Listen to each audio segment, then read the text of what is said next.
Well, hi, everybody. Good morning. Good morning. Good morning.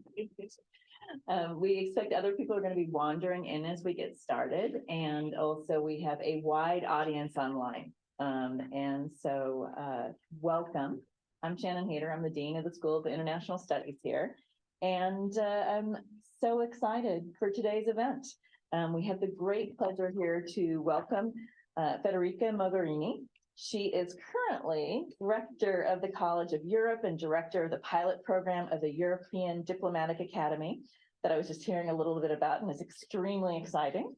But she's previously done a whole host of critically important and impactful jobs.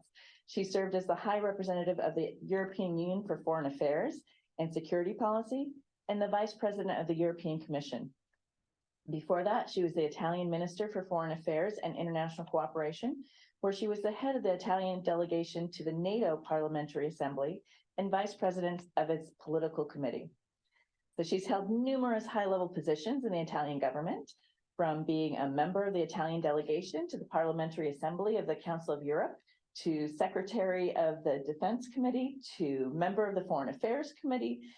She coordinated the Interparliamentary Group for Development Cooperation, and she co-chaired the United Nations High-Level Plan on Internal Displacement. And we were sharing exchanging thoughts about working inside the UN on certain things and its unique characteristics. So thank you for taking the time to be with us this morning. We're so excited that you're here. Our very own professor, Garret Martin, will moderate today's discussion. And as many of you know, Prof. Martin is also co-director of SIS's Transatlantic Policy Center. He writes widely on transatlantic relations and Europe, and is a frequent media commentator on major news outlets on both sides of the Atlantic. And finally, wanted to thank Martin Cadron from the Institute of Capacity Development and the IMF for helping us make this event possible today. So with that, I will hand it over to Garret. Hey, well, good morning, everyone, and good afternoon for those of following in Europe. It's an absolute pleasure to welcome Rector Mogherini here today. Certainly no shortage of topics to talk about when it comes to transatlantic relations today. And I wanted to start, of course, the war in Ukraine has been a major factor, a major subject of attention in the last 8 months since the war started. And I'm wondering if you could maybe start with a more personal question. In your time as High Representative, you met a lot of the key people involved, whether Sergei Lavrov, Vladimir Putin. And I was curious about the view from French President Macron and others that they felt Putin had changed since the time before the pandemic to now. So I'm curious if you could talk a little bit about your view of the man and his approach, and whether anything surprised you about the recent events.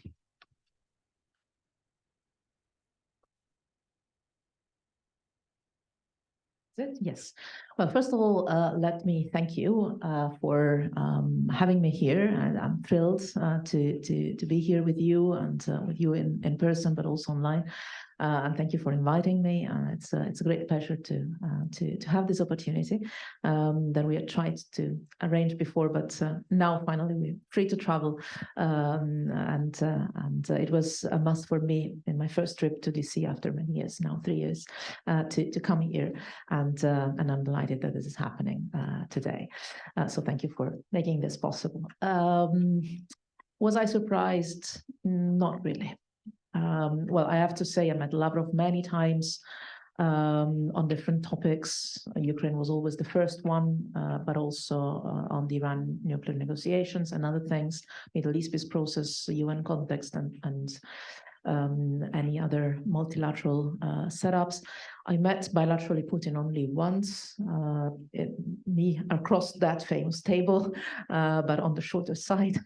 But I met him in a little bit larger context another couple of times with heads of state and government and leaders in Normandy format and so on. In around 2014, 2015, not later than that. And I already sensed at that time that President Putin was clearly determined to pass the message to the Europeans and potentially to the Americans, but that I don't know, that his bet was turning Ukraine into a failed state and to have Ukraine imploding from within.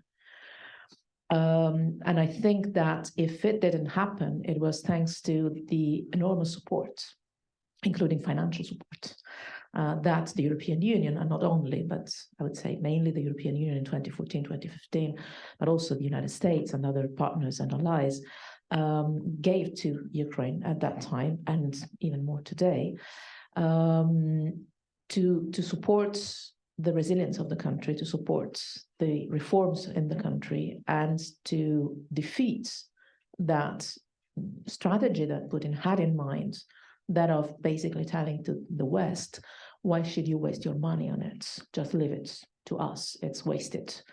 And I think that we showed determination and even courage, I think, in together across the Atlantic, supporting Ukraine all over these years. And I think it is even more important today, not only when it comes to the military support, which is something new for the European Union. I'm very proud that the European Union has now been using not only the sanctions, which are in our toolbox since many years, but also the military support that was among the instruments that I was honored to put in place when I was High Representative.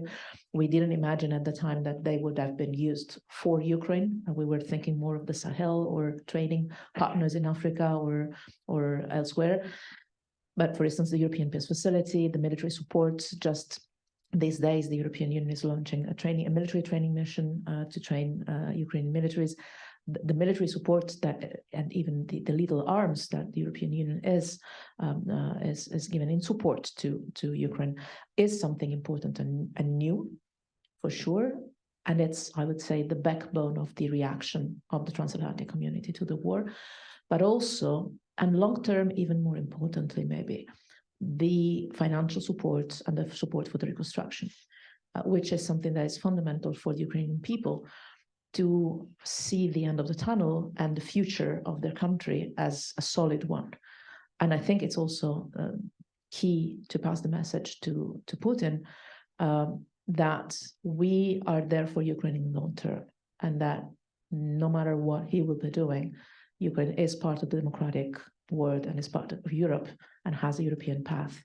And I think this is, so yes, to go back to your question, it didn't surprise me, the development, because actually I think that Putin failed in his strategy of weakening Ukraine from a social and economic point of view from within, and then moved to the military attack because the other strategy was failing. And I think that the military one will fail too, or is failing already. Thank you. And let me mention to our online audience to encourage them to participate with questions. We will certainly have questions from the in-person and virtual audience later on. So I just want to encourage people to be proactive. I want to ask a sort of two-part question, if I may. It's very typically academic. On the one hand, I'm wondering if the positive side of the ledger, what has been the most surprising element for you of the transatlantic cooperation we've seen so far over Ukraine? And on the other side of the ledger, you know, it was very striking that 140 countries or so in the UN condemned Russia's actions, but that still left over 50 that did not. So I'm curious about what is your analysis of why the West has failed to maybe bring in those countries? What could have been done differently? Or is this a symptom of, in the past, not maybe being attentive enough to the demands or the viewpoints or the grievances of other countries in the world? Well, first of all, the first part of the question, I'll follow the academic path. When I was in the press room and a journalist asked two questions at the same time, I told them, you can do that, but then I'll pick and choose which question I want to answer to. So it was a good trick. But I'm not going to do this here in a friendly audience. I was very impressed, not surprised, but very impressed by the unity of the transatlantic reaction and the speed of it. We always, in Europe, we always complain that we exercise a lot of self-criticism, that the European Union is slow and is not united. And actually, it took now, I think, 8 packages of sanctions and measures in support to Ukraine, both economically, financially, and militarily, very fast and in a fully united way, and united with the United States and other partners in the world. So that was, I think, the key demonstration of the fact that the transatlantic ties are vital for our security and for our democracies, full stop. No other consideration can be done on that. And I think that our joint reaction to the war in Ukraine across the Atlantic has now set the tone, I hope forever, on how relevant and how vital it is to stay together across the Atlantic. We never had doubts, but from time to time some had. So I think that this is clearing the table. What could have we done better or different to increase the number of countries that have supported the condemnation of the war in Ukraine? I think the key element here is to avoid portraying this as a Western fight. I think that we should not use the narrative of the West standing up and defending the values of democracy and in respect of international law. I think that the narrative should be the war that Russia has started in Ukraine is a breach of international law, and as such is relevant for the international community. It's not a Russia versus the West or the West versus Russia. It's Russia against the rest of the international community. And our capacity, our ability, our possibility in the world to live with rules that are respected and transparent. And this narrative would speak to many other countries that feel threatened by potential aggressions. In the past, and I know that the message that some countries are passing today is there have been double standards. You care about this conflict only because it's closer to you, which is partially true. It's the first time we have a conflict in Europe after the war in the Balkan and after the Second World War at a major scale.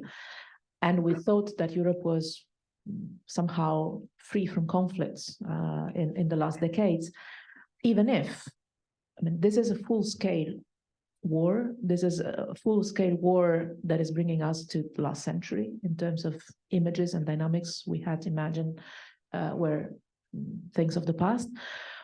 But actually, the war in Ukraine started in 2014 with the annexation of Crimea and the military aggression in Donbas and Lugansk. So this is an increase. This is an evolution of an aggression that started already years ago.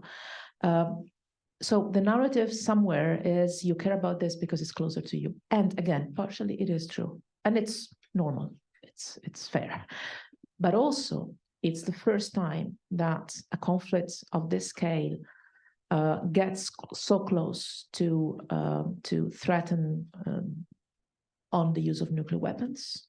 And with Russia being a permanent member of the Security Council, starting an aggression, a military aggression, a violation of international rules-based order of this scale. So it has a specificity that is different, that makes this conflict different from any other conflict in the world, that is either more regional or less to the global scale than this one.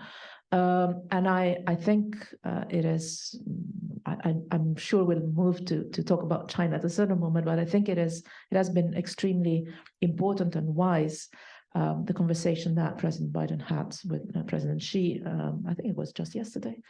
Jet lag makes days, definition of days a bit confused, about the, from the reports we've seen, the condemnation or the consideration that nuclear weapons shouldn't be used in the war in Ukraine, which would be normal to consider, but it's good to have that mentioned. And this brings us into a different kind of scale of imagining what kind of development of the conflicts could take. So I think that yes, we should definitely not only pay more attention to other conflicts and crises in the world, which is something that I think as Europeans we constantly do, On the US side, it's not for me to comment. Ups and downs, I would say, depending on well, many things. But in Europe, we normally tend to pay attention to conflicts and crises in other continents, namely in Africa and in Asia, but also in Latin America. Crises are not missing. But also, I think that we should be more confident when we explain and we state that this is not a Western fight for Western values. This is a global common fight to uphold the international rules-based system and order. And it's a reaction against a breach of international law. Thank you. I mean, on a personal note, one of the most striking reactions for me as a soccer fan was even FIFA decided it had values and virtues. So that was very surprising. So, there you go. Absolutely, the power of football diplomacy. Yes. So, one of the interesting questions, and we've seen little rumblings of it now coming up. There was a letter from the Progressive Caucus speaking about this issue of negotiations, and so it raises the very tricky question of what is the end game? Because, of course, you're no stranger to the fact that before the war, there was a huge spectrum of views about Russia and Russia's place in the European architecture or the European security order. So how do you view at this point what the end game might look like? What would it take, or what should need to be there in some sort of agreement to have a greater sense of confidence that this will not happen again anytime soon? That's the most difficult question you can ask. I think there are two elements to this. The first one is short, midterm, and this is only for the Ukrainians to decide. And it's not for me, it's not for you, it's not for the European Union or the United States or anybody else to set the bar and say these are the elements of the potential agreement. It's only for the Ukrainians to decide and to determine the parameters of what could be sustainable, possible, and safe for them. If we believe in democracy and ownership, this is the only way that the Ukrainians that are showing an enormous level of courage and determination decide for their own future. This is it. There's nothing else we can say, apart from the fact that we will support them in this path. Also diplomatically, because for the moment we've been supporting them financially and militarily. They have to know that we will be there for them, even in the moment when they will decide that it is the moment to negotiate or strike a deal finally. But there's a second part of the game, which is, you can negotiate and you can have an agreement, even the most difficult one, provided there's political will, and is having any political will to terminate this war. And on what conditions and in what terms. I think that if we consider what I was saying before, that this war is so serious because it's a blatant violation of international law, it's an aggression and an invasion of territory of a sovereign state with an annexation of territory from another neighboring state. So it's really touching the basic elements of living together in the international system as really never before from a nuclear power and a permanent member of the Security Council. If that is the starting point, the basic element is that we cannot, as an international community, we cannot accept any precedent on war as a mean to change borders. That is the point. Otherwise, you open the Pandora box that could lead you anywhere. Having said that, it's up to the Ukrainians to legitimately and democratically decide what would be acceptable for them as an end of the war. But as an international community, I don't think we can put anything on the table on our own. And what is Putin's willingness to enter into serious negotiations? On this, I for sure don't have enough insights, but I guess very few have. But then there's a second part of the question, and it is, what's the long-term future for Russia in the international community, in Europe, in relations with the rest of the world? And here, before 2014, even in 2013, 2012, Russia was for the European Union considered a strategic partner. It was a partner for NATO. There was a Russian diplomatic mission inside the NATO headquarters. There were times where we were looking at the possibility of a democratic Russia and a Russia that could be a partner for the rest of the international community. Is Putin going to stay there forever? Well, there's no forever in human nature. I think that, especially as academic institutions, we might have a role to play in keeping a connection with the younger generation of Russians that might, at a certain moment, lead their country in a different direction. But again, this is too much and too soon to say. But I think that, one thing is for sure, that countries don't disappear from the map. And at a certain moment, changes, and including political changes, happen. The point is that Russia has never had a political transition that has been smooth and peaceful in history, I think. And it's a huge country, and it's neighboring the European Union countries with long borders. So it's complicated, which I understand. It's not a particularly brilliant answer, but it's all we have at the moment, I think. No, thank you. I appreciate that. I think there's the difficulty of seeming to undermine Ukraine's own sovereignty and decisions, but I presume because of the scale of support, there will probably need to be some form of security guarantees in the future, whatever form that may take. I want to... Again, the starting point is the political will and the willingness and the readiness of the parties. That's clear, and the ownership of the Ukrainians. But then, once hopefully we get there at a certain moment, then there's the table setting. Who leads the negotiations? What is the agenda? What is the system of international guarantees that can be offered? What are the leverages that different parties can put to the table? But we're not there. I have the impression that we're far from that today. That moment will be an interesting moment, because and extremely complex, but also fascinating for those that study international relations, to see how that could happen. Probably the most difficult negotiations that we've experienced. But again, I don't see this necessarily in the cards now.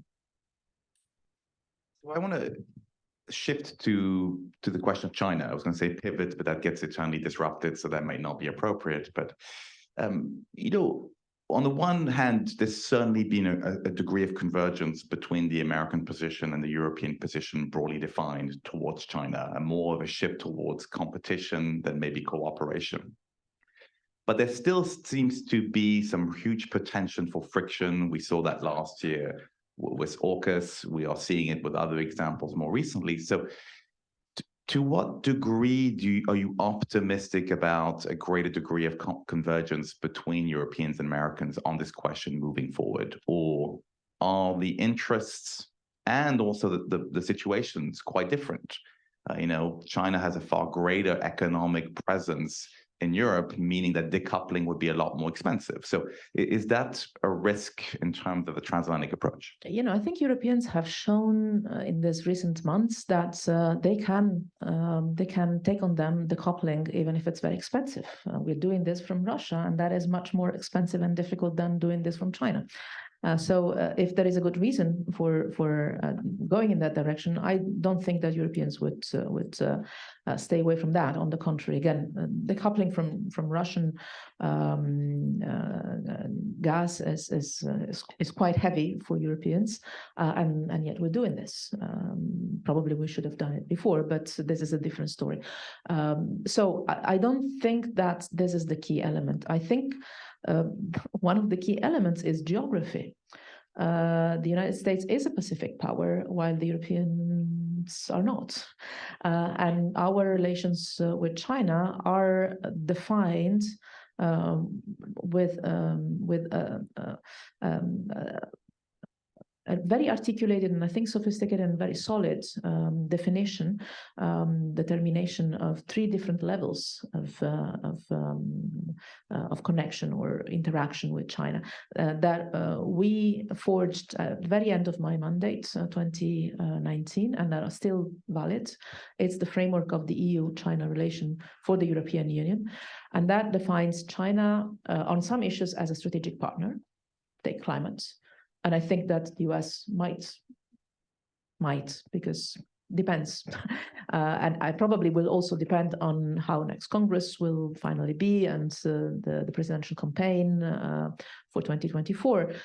I guess that China will be one of the issues on which the US politics will elaborate upon. But for the Europeans, China is defined as a strategic partner on certain issues, on which we can simply not do without China, because it wouldn't be effective.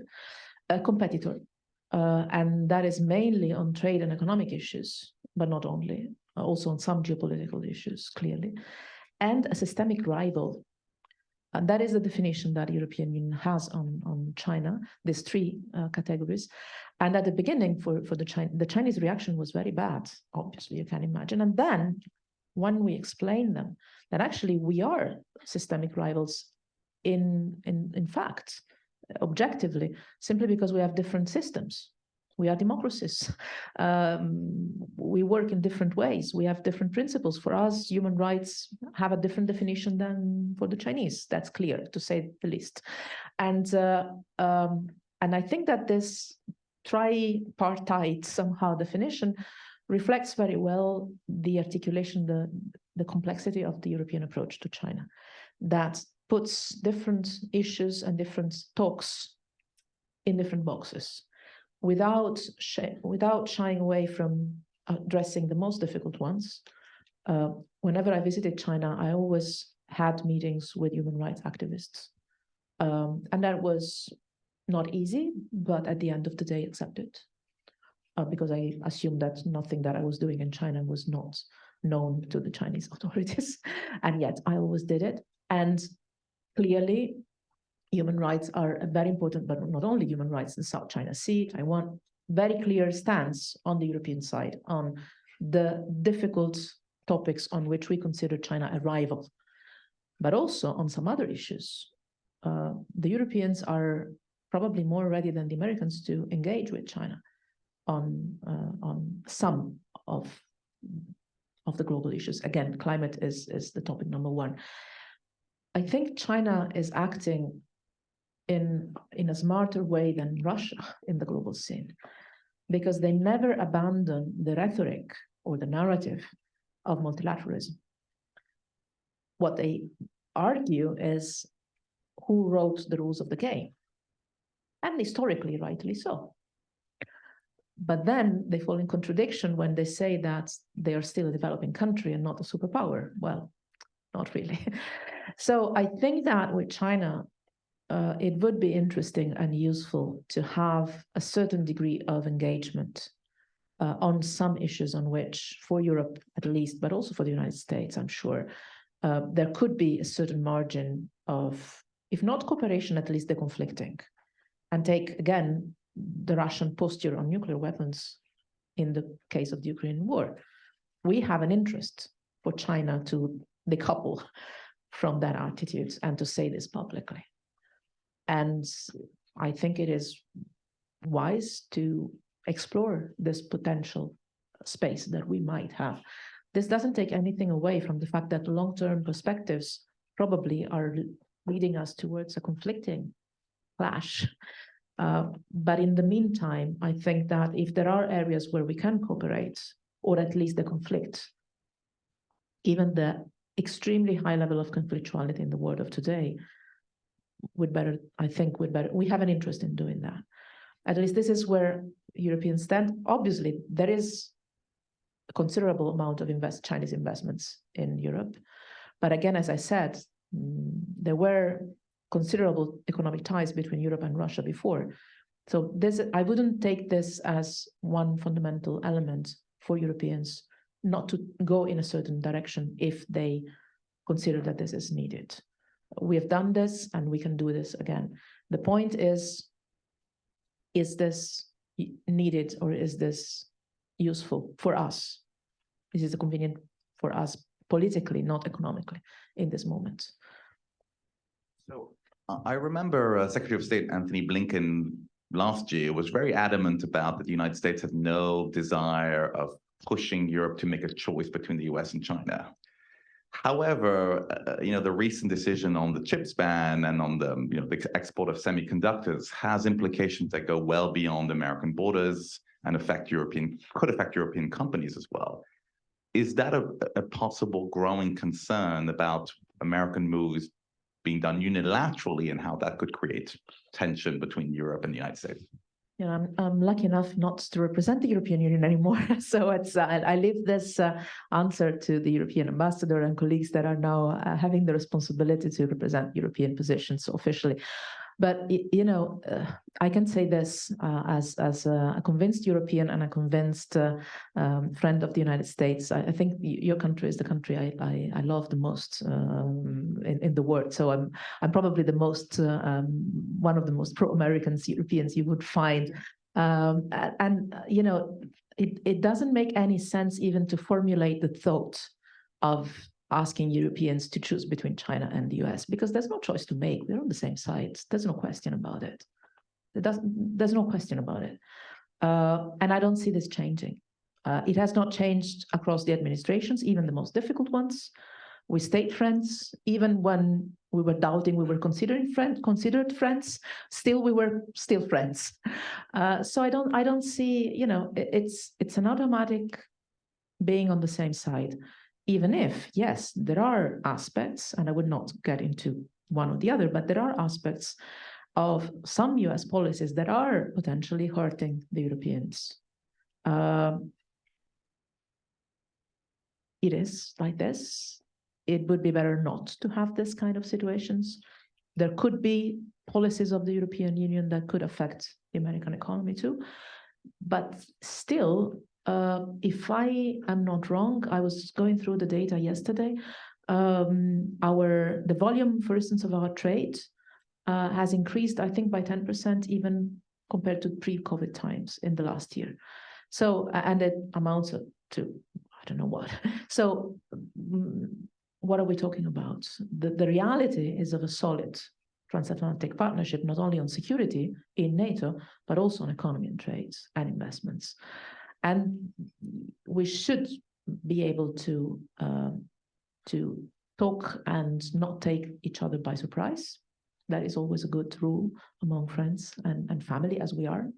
But also, I think we live now in a world where it's clear that individual either countries or, like in the European Union entities, take their decisions considering first and foremost their own.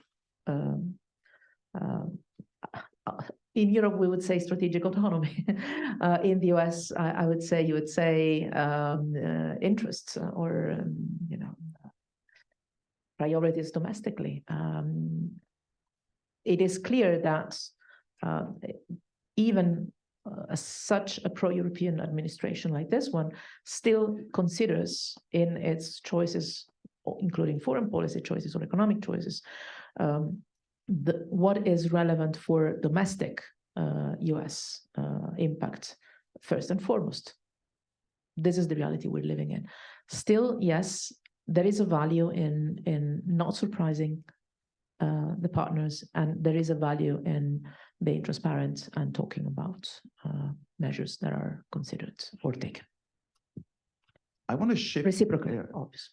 I want to shift to a topic, obviously, that you are very knowledgeable about, of course, the Iran nuclear deal. I mean, you played a key part in the negotiation of it 7 years ago.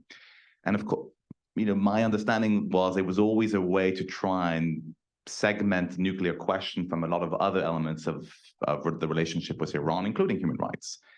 And so considering the current events, the protests in Iran, as well as Iran providing seemingly military support for Russia today, how pessimistic or optimistic are you about the possibility of bringing the United States back to the JCPOA? I see that the difficulty of the questions is increasing.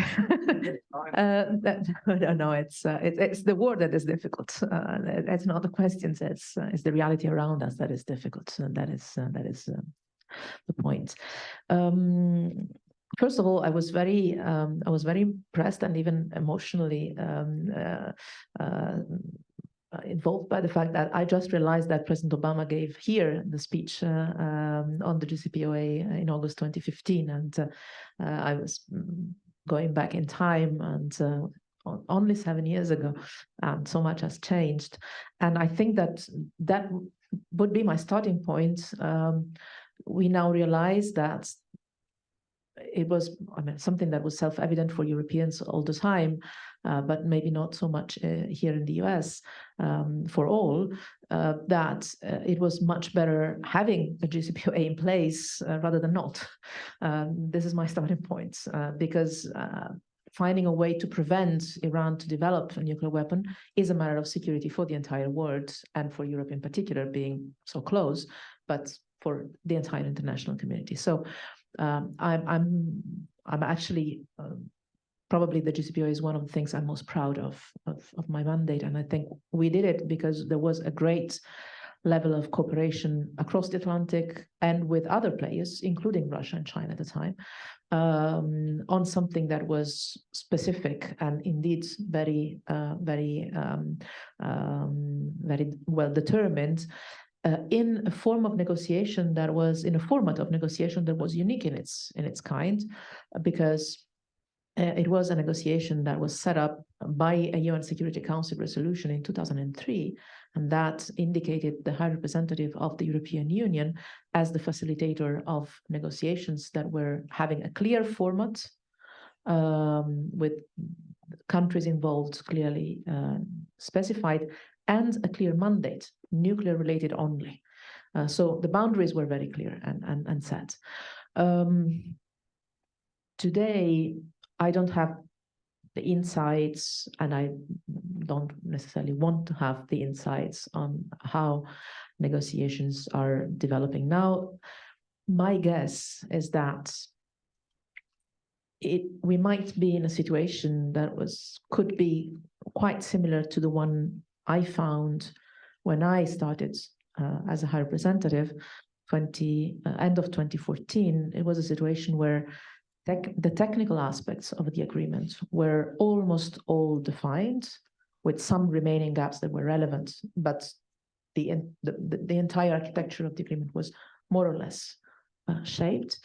But the main point was obviously closing those gaps, not irrelevant, but also closing the political gaps, defining the political convergences on getting to an agreement, the political will, the capacity to sell the agreement domestically in respective countries. We might be in a situation today where maybe, I don't know, but maybe the technical aspects of a renewed agreement might be at hand, but I don't see the political coming together at this stage of world relations. I don't see the picture. I don't see this coming together. And obviously, in Iran, in the meantime, the administration has changed, the attitude has changed, the behavior towards their own citizens has changed. Well, on human rights, it was not that necessarily better before, but I mean, what is happening now is awful, it's atrocious, and in fact, the European Union, I think just yesterday, introduced new sanctions on Iran for this, and rightly so. So, and obviously the Iranian support to Russia in the war in Ukraine changes the dynamic, the political dynamic. So as much as I would really like to see a nuclear deal in place, because I think the world needs it for its security, I do not see in the reality of today this coming together. I might be wrong, and I hope I'm wrong, but that's my assessment as an observer, not part of the game anymore. So I'm going to ask one more question. So that's really a call for all of you to start lining up behind that microphone if you want to ask a question. So I hear it from a very good source that a certain former president might be announcing a new campaign today in Florida. So it's not a question about one's views on this, but it's more about, I'm curious about your views on the state of democracy on both sides of the Atlantic, because as someone who grew up in France in the shadow of the Le Pen family, the issues of populism are not specific to this country. They're very present in different ways in Europe as well. On the other hand, you could think of it as these parties are responding to people feeling aggrieved or left behind. And so to what degree do you think this fragmentation, this disaffection for democracy among certain parts of the electorate on both sides is a big challenge to the future robustness of the transatlantic relations? That was not a very nice question in terms of the formulation, but It was clear. You see, this is also something we should always consider when we relate to the rest of the world, that we have some lessons learned in Europe. For instance, the main lesson we have learned, I hope, and I think, is that making peace is more convenient than making war. That's in one sentence. The meaning of the European integration process. We stopped centuries of war to have economic cooperation at first. It started really with steel and coal, nothing particularly idealistic. And then we realized that we were just living better in peace than in war. So basic lesson. And we have learned that democracy works better than other systems. But we should refrain from ignoring the fact that we still have a lot of contradictions ourselves and a lot of work to do at home on human rights, on inclusion and diversity. My most difficult times in my mandate were when I was meeting with African leaders during the migration crisis in Europe, and they were telling me, you are rich democracies, and you're complaining about a number of refugees and migrants that is less than half of what we have, and we're poor and not necessarily strong institutional systems. And these are contradictions we need to face. In Europe, in the US, we have to admit that our systems have limits and contradictions, and we have to work on them, and we have to call things by their names. And I think that in the US, somehow the last few years have probably been a wake-up call on the level of contradictions and difficulties that American democracy is going through, from an institutional point of view, but also from a societal point of view. And in Europe, we might well be in similar places across Europe in different countries. So is this a challenge to the transatlantic relations? Well, we are also on this together, because our democratic systems, the level of affection of our citizens to our democratic systems, but also the gaps that we have in our systems to bring people into the system and feel recognized and acknowledged and part of the system. Also in this, we are together, because we do have gaps on both sides of the Atlantic, and we have work to do. And we don't necessarily always have the right answers. And I have to say, one of the reasons why I'm so happy being the rector of the College of Europe now is that I have a lot of trust in the younger generations. I think they do have a lot of the answers we're looking for. And I think that it's not only about giving back some of the experiences we've learned, at least I speak for myself, but it's also mainly empowering the younger generations to come forward with new policies and new approaches that can change our systems, even radically. And that's okay. That's okay. We need some radical changes, I think, in our societies and in our institutions. And sometimes, most of the times, I have the impression that the newer generations do have some of the answers that my generation or the older ones don't have necessarily. So I believe a lot in the empowerment of the young generations to reform the system from within and overcome the deficits and the shortcomings of our institutional systems. Not sure it answers your question, but We, that's the only thought I have about that. we've been very kind to bestow the younger generation with a lot of questions to answer as well.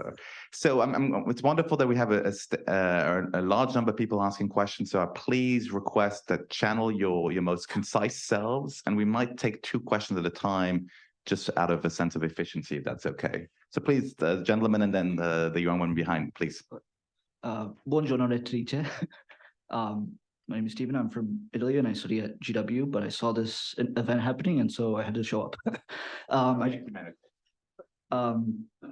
wanted to ask, now that within the EU there is increased tensions between Italy and France, and always assists the problem of the migrant crisis. Well, not migrant crisis, but what do you think, from your experience as high representative, is there any hope for the voluntary solidarity mechanism, or will it shift to something else, or is there more cooperation with Libya once the UN process works, hopefully? Yes, thank you. Well, hello. Thank you for being here. First of all, my name is Helen, and I'm a Spanish student here in SIS.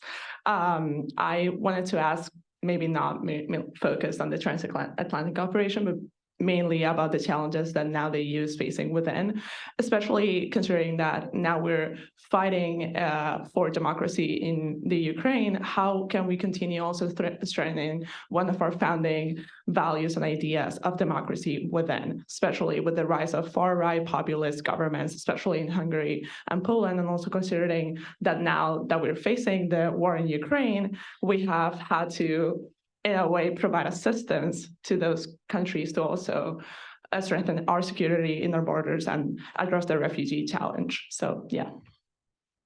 Thank you. Your questions were easy compared to them.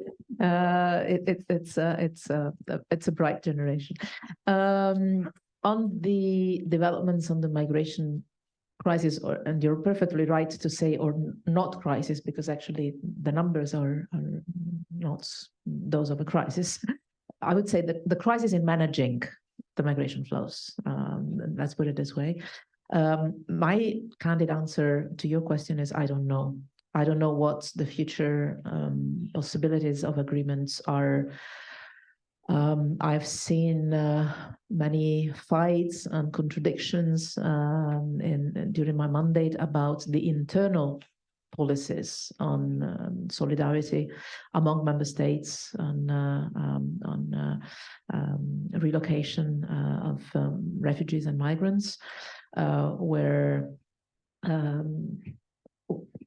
there are two faces of the coin. One is responsibility to protect, to welcome, to respect international conventions and law, and human dignity at the end of the day. And the other one is solidarity among the European countries, because it's clearly not sustainable for any frontline country to sustain this alone. And the two go together. Responsibility and solidarity go together. What will be the balance? What will be the square in the circle way of keeping these two aspects together? I cannot say, and I don't know. And probably I would have told you the same 5 years ago. Also because this is really something that concerns the internal aspects of the migration management inside the European Union. What I know is that it has become completely clear by now, with the waves of refugee crisis, I always said refugee crises are the crisis of the refugees, for the refugees. In our case, it was a crisis of management of the flows. In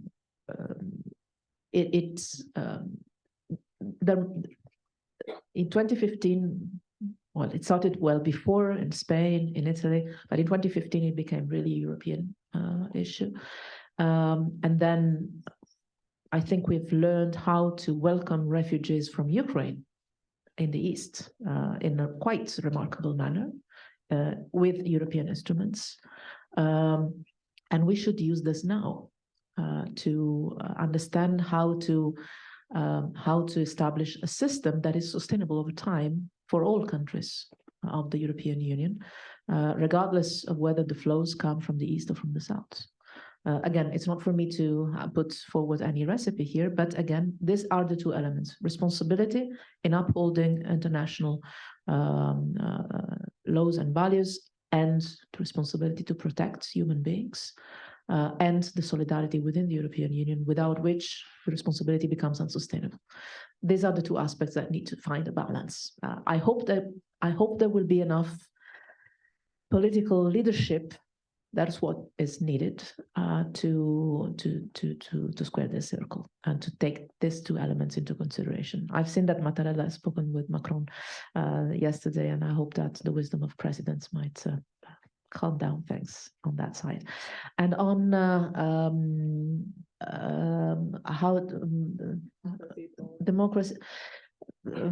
Thank you for having skipped mentioning my own country. And I noticed the rise of the extreme right movements and parties.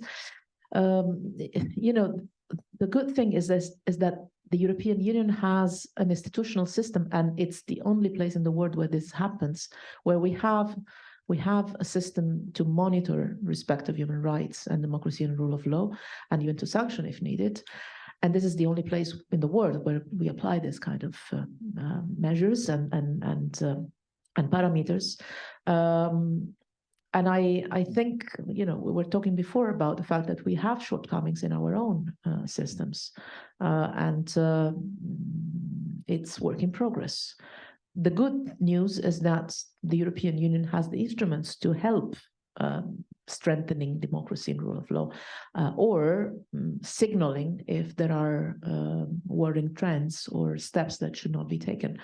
And it's a system that, again, it's unique in the world, and I'm proud of. I think I'll stop here. I'm going to ask my colleague if she can. I know we may have a question from online, and it should be able to be picked up by the microphone close to you. I have a question from Heidi Boudreau, who is SIS 1999 and College of Europe 2000. So that's a great question. That's great. Great combination. Can you describe specific best practices you observed in the European and American international security apparatus in the Ukraine response that you think could apply should Taiwan heat up with China? No, I can't. I should study a little bit first. If it's okay, I might just take also. Yes. It's just a lot of questions. No. It's a great question. Hi, I'm Carla Cabrera. I'm a PhD student at Georgetown University. I study public diplomacy. So my question is a little bit more related to the external part of this popular and far-right movement that is happening in the European Union, especially with Hungary, which has been classified as an electoral autocracy, not even an illiberal democracy anymore. And the thing is that Hungary's own public diplomacy is gaining popularity among American conservatives. So how can the European Union maintain the unity and the democratic values towards the American audience when we have this individual European countries demeaning all those efforts? Thank you. Colleague Piper as well, please. Hello, my name is Piper Campbell. I'm a professor here at SIS. I would like your personal opinion as a former official on my question, which relates to UN Security Council reform. And of course, as a 75-year-old institution, which it's not surprising to a certain extent that the setup is fraying at the edges. But I think Russia, the Ukraine situation makes it even clearer that we need to find a way to move forward with UN reform, and specifically Security Council reform. This is a challenging issue for the EU, given that both the United Kingdom and France have individual seats, and that's increasingly kind of contradictory to the setup of how the European Union makes foreign policy. So how do you move forward? as an EU which believes in the institution and believes in the importance of the values, but yet as a regional bloc has perhaps really mixed interests? I start from this one, a fascinating question. Also, the others, excellent questions. I'm sorry, I really and sincerely do not have enough elements. I should reflect and especially reflect on to answer the first question on specific instruments and policies that the EU and the US could put in place on the security element on Taiwan that we've learned on our reaction to Ukraine. I should again study a bit and go through and reflect a bit. I might that might be subject for a paper rather than for maybe an answer on the spot. For me, I believe in the value of saying I don't know if I don't know. So I'll skip that one, but I thank for the question because I think it's a very relevant one, and again I'll be reflecting on that in the future. But I'll start with the question on the Security Council as my personal opinion, but also built on my experience. When I was an Italian minister of foreign affairs, obviously Italy had its own position on the reform of the Security Council, that is probably known. And then I moved to the European Union, and one of the first things that my team and people in Brussels told me, don't touch the Security Council. Don't touch the Security Council because our member states, when they're there, are UN member states. And I didn't follow the advice at all. And also because we had a record number of EU member states sitting in the Security Council during my mandate. At a certain moment, we had 5 or 6 of them. And so I wanted to use it. And especially it was times where the Security Council was a lot working on, for instance, Ukraine, 2014 onwards. So it was for me a major element of believing in multilateralism and the institution of the UN, using that format also. To channel the European position. And so I started something that for me was a great satisfaction to see happening, and was the coordination of the EU member states in the Security Council. And that worked perfectly well. To my surprise, to everybody's surprise, to the extent that we got to a point where member states of the European Union were coordinating interventions, were doing common comments to the press afterwards. At a certain moment, we were even in a little bit of a paradoxical situation where it was at the time UK Perm Rep to the UN making the statements on behalf of the European Union after the Brexit referendum. It was a bit confusing, but it was great to show the unity of the Europeans in the Security Council, and it had an enormous effect on the other members of the Security Council, not only the traditional allies, but also others that could refer to the European position, and not only to the one of Germany or Belgium, not to mention France or the UK. So I believe in the power of coordination of EU member states in the Security Council, and even of Europeans, because coordination with the UK is still, I think, very much possible in the Security Council and on Security Council issues. And alignment on foreign policy issues and security issues, peace and security is, I think, one of the elements on which the EU and the UK can definitely partner as NATO allies somehow, if we want to take it, but also beyond that on peace and security in Africa and in many other things. Having said that, so if to the extent where EU member states cooperation and coordination is possible within the Security Council, I think that the reform of the Security Council main issue is not the presence of the European Union, is another one, is effectiveness, is relevance, is what happens with the Security Council resolutions, enforcement, and the balance of power in the world that has changed. So I would say probably the representation of Europeans is the least of the problems that the Security Council reform has to face, because it reflects a system of power that is not the same as the one when it was created. That is, to me, the real problem of the Security Council reform, among which the representation of the Europeans is one of the less relevant, probably. Then there would be the ultimate goal for me, having a European seat. Why not? Because we have a common foreign security policy. So on all the topics of the Security Council, European Union member states can speak with one voice, definitely so. But also in the absence of that, a system of coordination that is systematic. And also a system of coordination on the candidatures of member states to the Security Council, which is not really happening, but should happen. So I see different steps that could be a potential objective for the Europeans. But again, my take is that the real problem of the Security Council is really not the European representation, because we have the system to coordinate well. The real problem is the representation, the representation of the reality of powers of today. And then the question on European democracy in the European Union and in the European member states. Again, you know, I don't want to be provocative on this, but how would you formulate your question if in 2 years from now you have a different administration in DC? If you understand what I mean.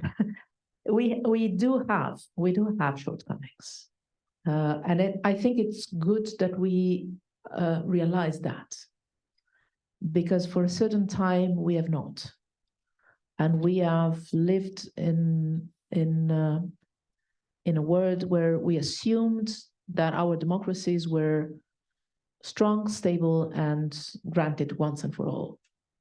And we, I think, realized on both sides of the Atlantic that this is not the case. It's scary. For me, it's super scary.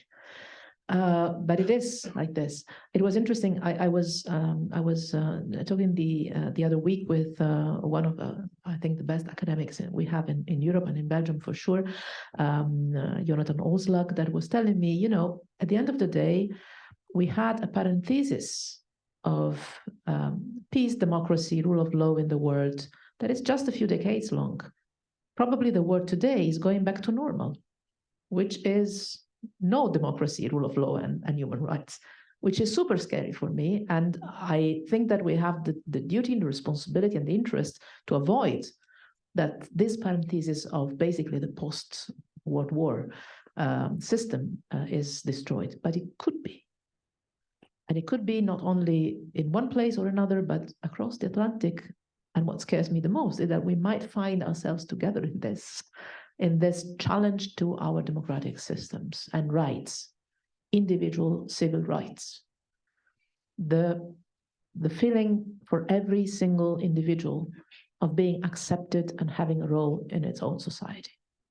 This is what I care most about, that every single individual, both in Europe and the United States and in the rest of the world, finds himself or herself at home in its own system, which is not a given. And we are finding out that it's not a given. We know what it takes to change this and to make sure that democracies are inclusive and functioning. We know what it takes. We might be in a risky circle of electing through democratic means non-democratic leaders. Is this diminishing the value of democracy? I don't think so. I don't think so. Otherwise, the Chinese are right. You should select your leaders on the basis of the plans you have. But I still trust the people. And here comes probably the education system responsibility in forming citizens that are aware of what they're voting for and what the consequences of the votes are on society and global relations.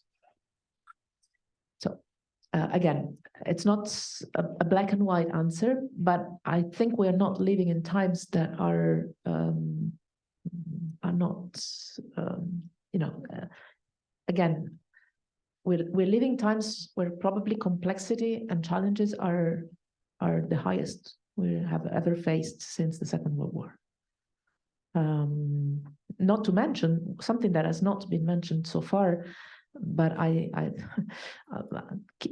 keep in my mind, not to mention the fact that all of this might be quite irrelevant if we go on like this with climate change, because as my 17 years old daughter always tells me, don't worry too much about what happens in 50 years, Mom, because we will all be dead. And she's right. And she's dramatically right. So all of this is relevant for today and tomorrow, but we also have to take care of something a bit bigger, which is also the survival of the planet. Sorry to mention that, but I still think that this is sometimes slipping out of our priority lists a bit too much. I'm mindful of your time, but we have three very patient individuals. Can we ask for a very rapid? Flexible, absolutely, yes, Okay. flexible. With I do have to be done before 12:55 because I'm teaching, but that's a very different matter. So please try to just give brief question and then see what you can sort of choose to answer. I'll try my best. Hi, I'm Fabio. I'm a German exchange student here at SIS. And I would like to ask you about the EU's common security and defense policy, because in your tenure, we've seen a lot of movement there, a lot of push towards further integration of the CSDP. And a lot of that arose, a lot of that momentum after the shock of the annexation of Crimea. So we're now 8-9 months after the beginning of the all-out war of Russia against Ukraine. So I would like to ask you, where do you see the CSDP today? Where do you see it in the coming years? And also maybe to extend on that a little vis-a-vis the relationship between the European Union and NATO when it comes to security and defense, which, as we know, can sometimes be a little tricky. Thank you. Thank you for coming to speak to us today. I really appreciate it. I'm Bob Greenbaum. I'm a second-year master's student in the U.S. Foreign Policy program, and I had the opportunity to be in both Professor Martin's and Professor Egan's classes. I do have a question about the decoupling with China. Do you believe that decoupling with China can place pressure on China to take a bigger stance on Putin's war? Hi, my name is Lolo Esta. My question is, before Rector Mogherini, you said that this conflict is different in Ukraine because Europe is taking a strong stand against Russia, but we also talked about Hungary and the position close to Kremlin, and we talked about Germany and France and their careful position towards negotiation. And we also kind of talked about Italy and the new far-right government that was elected, and Meloni in particular really cares about solving the Russia-Ukraine conflict. What do you think will happen now? My crystal ball. Thank you for the questions, all great. I don't know what will happen now, but I can tell you this. Diversity of positions and of policies on statements within the European Union are not only perfectly normal, but also good. It's the richness of having 27, at my time, still 28. I left before the UK.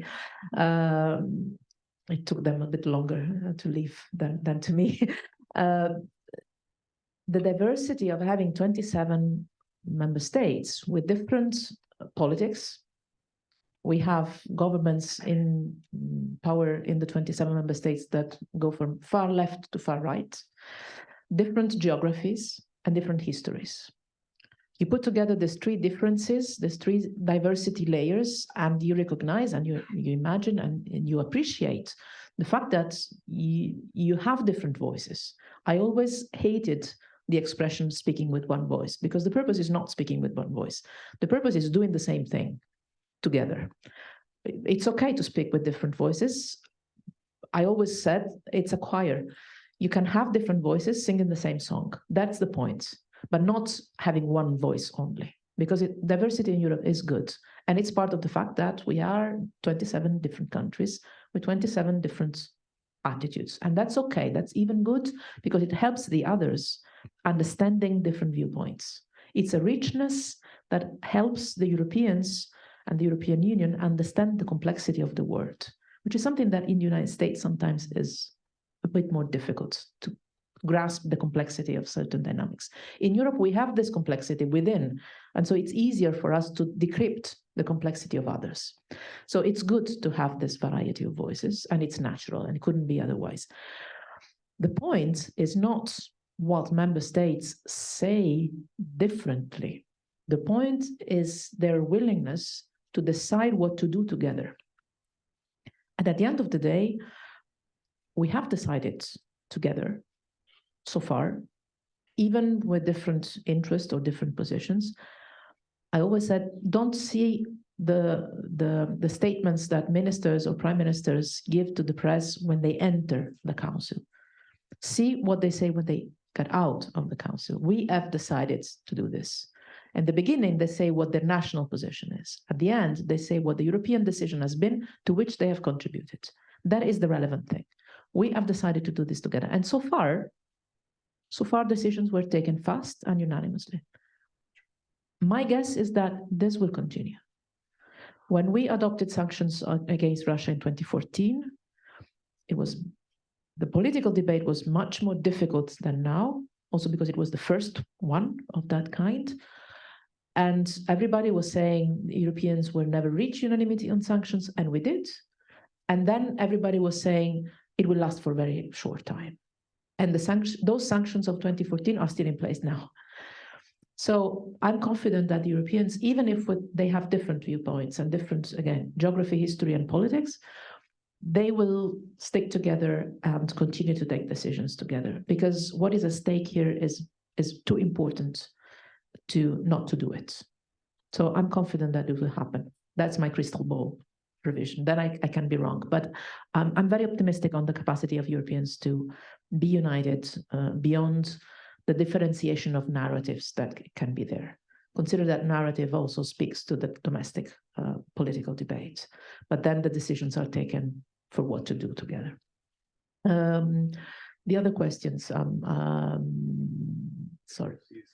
CSDP, yes, I think we had, well, it was something whenever I'm asked what I'm more proud of my mandate, I always say the Iran nuclear deal and the defense policy, because from 2016-17 onwards till 2019, there was really strengthening of the instruments and the policies of the European Union on defense. They were all already in the treaty, but they were not activated somehow. And we put that in place in 2017, 2019. Then COVID came. And it was impossible, I think, for any European leadership to continue investing in the strengthening of the CSDP, while the citizens in Europe were basically asking for investment in health and basic survival. And so there was a certain slowdown that then restarted before the aggression in Ukraine, before the war in Ukraine, with the strategic compass. That I think is a very useful roadmap for implementation of next steps, still in the framework of the global strategy. And moreover, this went in parallel with a strengthening of ties with NATO. Which is also good because, you know, and if I'm not wrong, you wrote a paper or an article a couple of years ago on the constant quest for what is the NATO purpose before the war in Ukraine. And it's true. 1 year ago, just 1 year ago, we were wondering, what about NATO? What is the purpose of NATO after Afghanistan? And is climate change a mission for NATO? I remember that we were talking about this last year. And now, you know, how fast things change. But also the fact that NATO has found, again, a strong sense of purpose in European defense, territorial defense, which is, by the way, mentioned in the European treaties. NATO is mentioned as the guarantor of the European territorial defense in the European treaties, which is quite exceptional. It's something that strengthens the cooperation. Now, what's the future? I think the future is, if there is sustained political will to deepen the work on European defense in the coming years, the list of to-do list, the to-do list is clear. We don't need to reinvent the wheel. It's very clearly set. I think defense ministers are meeting today. They are reviewing their under this card mechanism led by the European Defense Agency. They're reviewing their budgetary alignments. We know what to do with NATO. We know how to be complementary without overlapping, and I don't see any risk of overlapping. We're different in nature. We know how to use European funds to incentivize the reduction of capability gaps. The only point is to continue investing politically in a roadmap that is well defined. And I'm quite confident that we will do that, because now it's quite clear to everybody that we need more investments and we need more coordinated investments in Europe, and this is also good for the alliance. So I'm positive on the future developments of our defense policy. Last but not least, sorry, help me with the question. Yes, China. I think knowing a bit the Chinese mentality, I think, well, first of all, that would take quite some time. And I hope the development of the war would not take as much time as it would take the decoupling from China. I would hope for, the decoupling requires time to be decided, to be put in place, and to have effect. By then, I hope the war in Ukraine would be over. I hope. That's obviously my wish. And knowing China, I think that engagement sometimes pays more and more in short term than the pressure. One of the elements that are extremely important for the Chinese leadership is respect and be considered interlocutors or partners. Now, considering partners on certain issues, as I said before, is definitely impossible. But I think that opening a channel of dialogue, being very clear and straightforward on what we want, at the moment, I think personally, I might be wrong, might have the best chances to have an effect on the Chinese posture on the Russian war in Ukraine. Because I'm quite convinced that Chinese are not happy with what is happening in Ukraine. Not the least because they had massive investments. The Belt and Road Initiative was going through the east of Europe. This war is not good for the Chinese long-term plans on economic and infrastructural investments. So I think that, but that's just a personal impression, I think that engagement at this stage might be more effective in decoupling China from certain Russian attitudes. Then what will come next, I think, will be more related to the Chinese posture in other contexts, human rights, geopolitical issues around the Pacific. But on the Russian war on Ukraine, I think that what would work the most with China today would be engagement. And this is why I think President Biden had a good message yesterday on this. I think it was very much needed. So let me do a little bit of housekeeping. We have a wonderful event this afternoon. It's a very busy day on migration in the Horn of Africa. So I think that's, please, if you have time, this is a really important subject with my colleague, Lauren Carruth. I've also been told that this week is International Education Week. And so, keep in mind that you have in Bruges, a wonderful College of Europe. Indeed. Thank you for the advertisement. Anytime. But the importance of international education should never be underestimated. And finally, please join me with a very warm thank you, for our guest for her insights and for really taking the time. Thank you so much. Thank you. Thank you so much. And indeed, I hope to see you sometimes in Bruges. Why not? As a student at our College of Europe. Thank you so much. Wonderful conversation. Thank you.